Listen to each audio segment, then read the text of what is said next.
Para a aula de hoje, vamos estudar a Revolução Francesa. Para entendermos o que foi a Revolução Francesa, é necessário entender como funcionava a sociedade antes da Revolução Francesa e depois entender como se tornou a sociedade e as mudanças sociais promovidas pela Revolução Francesa. Então, nessa aula de hoje de introdução à Revolução Francesa, vamos analisar como era a sociedade antes da Revolução Francesa. Para isso, temos que voltar no tempo. Como toda sociedade retamente organizada, a sociedade medieval era formada por estados. Havia então 3 estados na sociedade medieval: o clero no topo, no meio a nobreza e na base o povo, sendo que o povo era formado pela burguesia, pelos camponeses e artesãos. Assim se formava a famosa pirâmide.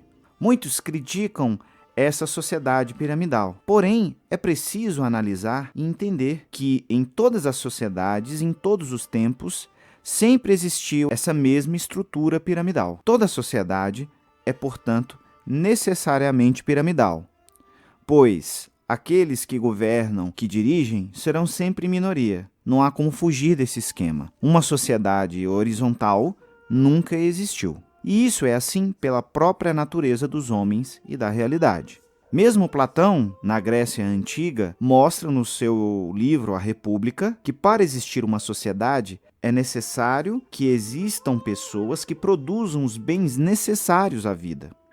Tais bens são os alimentos e objetos necessários para viver. Portanto, não pode haver sociedade se não houver camponeses que produzam os alimentos e artesãos que produzam os utensílios, móveis, vestes, para que as pessoas usufruam desses produtos. Em primeiro lugar, há a necessidade do trabalho agrícola e artesanal. O trabalho agrícola é feito pelos camponeses e o artesanal, como móveis, cadeiras, pelos artesãos.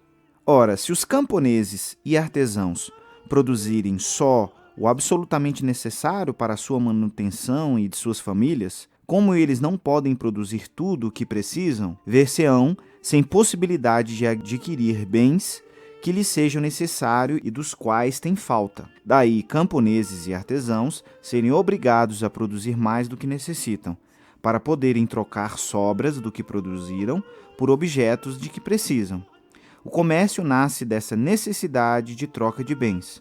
Portanto, além de camponeses e artesãos, nasce quase que imediatamente o grupo dos comerciantes, que fazem circular e trocar os bens produzidos. Esse grupo de comerciantes vai ser conhecido como burguesia. Porém, onde há bens, surgem logo os que querem se apossar desses bens de modo injusto, ou seja, roubar esses bens.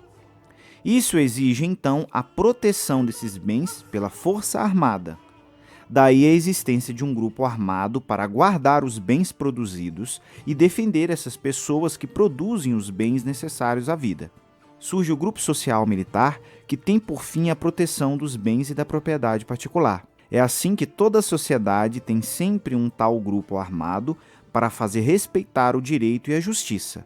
São os militares, ou, na sociedade medieval, os nobres, porque devem dar a vida para proteger a justiça e os direitos das pessoas. Deixar no topo da sociedade a força com o poder supremo, manter no ápice da sociedade os que detêm o uso da espada, equivale a colocar a força material acima de tudo, o que gerará abusos.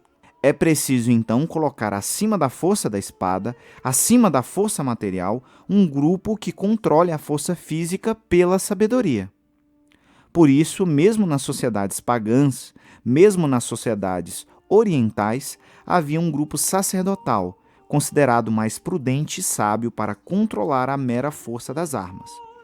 Daí toda a sociedade ser formada esquematicamente por os produtores de bens, que são os camponeses e artesãos, e de encarregados de fazer circular os bens através do comércio, os comerciantes ou burgueses. Os militares, na segunda etapa, que guardam direito aos bens pelo emprego da força militar, são os guerreiros ou os nobres. E, no topo da pirâmide, os supostos sábios, que devem controlar o uso da força material para evitar abusos. Tanto isso tem de ser assim, que até a sociedade soviética, que se pejava de ser igualitária, foi obrigada a se render à natureza, mantendo essa estrutura, pois lá também havia a famosa pirâmide. Na sociedade medieval, havia sim a pirâmide social natural, na qual os mais sábios, os que tinham maiores responsabilidades e virtudes, necessariamente os menos numerosos,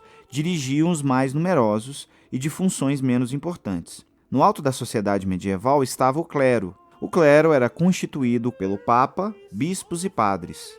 O segundo estado, ou segunda ordem, era a nobreza feudal, cujos componentes eram o imperador, os reis, os príncipes, os duques, os condes, os barões e assim por diante. O terceiro estado era formado pelo povo e era constituído pelos burgueses, camponeses e artesãos.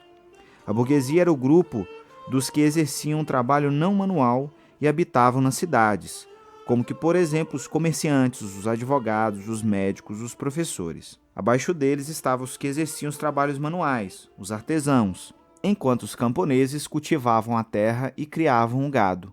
Os artesãos também possuíam uma hierarquia interna, dividindo-se em mestres, companheiros e aprendizes. Na sociedade medieval, qualquer pessoa podia mudar de grupo social. Assim, qualquer camponês poderia se tornar sacerdote e passaria para a primeira camada da sociedade. Entretanto, no clero, tendo valor, esse camponês poderia alcançar altas dignidades e até mesmo chegar a ser papa, como aliás aconteceu por diversas vezes na Idade Média, como, por exemplo, São Gregório VII, por exemplo, foi papa mais importante da Idade Média e tinha origem camponesa, sendo filho de um cabreiro. O clero foi o grande instrumento de ascensão e promoção social na Idade Média. O camponês também poderia ascender à nobreza, pela prática de um heroísmo. Santa Joana d'Arc foi enobrecida por sua proeza militar. Com a ascensão do protestantismo, a Igreja perdeu sua autoridade moral diante das sociedades. E por uma série de fatores que não convém elencar aqui, essa autoridade moral foi perdendo força com o passar do tempo. A Revolução Francesa aplicou os princípios e as ideias da Reforma Protestante à ordem política, através de seu lema Igualdade, Liberdade e Fraternidade. A Revolução Francesa de 1789, assim como sua predecessora, a Revolução Americana de Washington, em 1776, aplicaram ao campo político os princípios da Reforma Protestante. Assim como a Reforma defendeu uma anti-hierarquia religiosa, a Revolução Francesa defendeu a igualdade política. Todos teriam direito de votar para escolher um governante, e todos poderiam ser votados para governar um país. Com essas ideias de igualdade política, a Revolução Francesa guilhotinou o rei Luís XVI e liquidou a nobreza e os direitos feudais.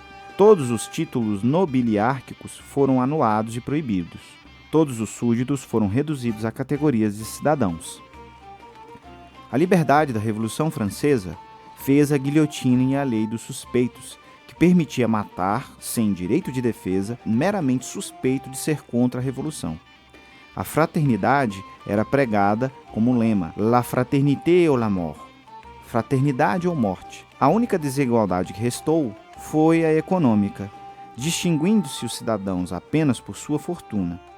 Com a destruição da nobreza, como classe social, a burguesia assumiu a liderança na sociedade, e o dinheiro passou a ser o único critério de valor e de classificação dos homens. Quem tivesse dinheiro teria todos os valores.